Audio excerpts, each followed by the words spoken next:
Šodien maijā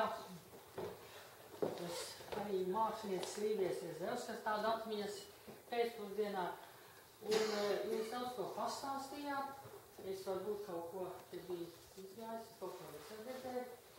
Bet pēc daudzas izrādes esmu redzējis jūs. Gēļi brīnišķīgi, brīnišķīgo.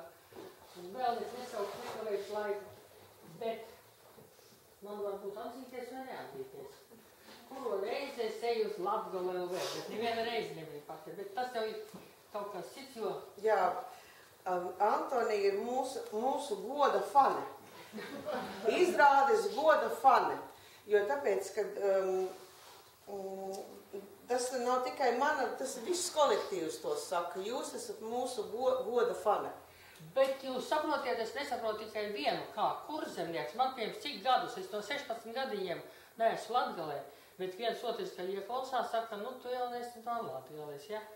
Bet jūs saprotiet, kā dumpis un kā cienījamā māksliniece jūs tēlotos Antoni Jaņeitis, kas tī Latgalī viņi dzēvoj, nu, jokai un šito kritienu, viņi dod viņam ticēgam numerušam, un kā tā Indra krīt, kuro reizi es domāju, kā viņa tur tā nesacitās, ja?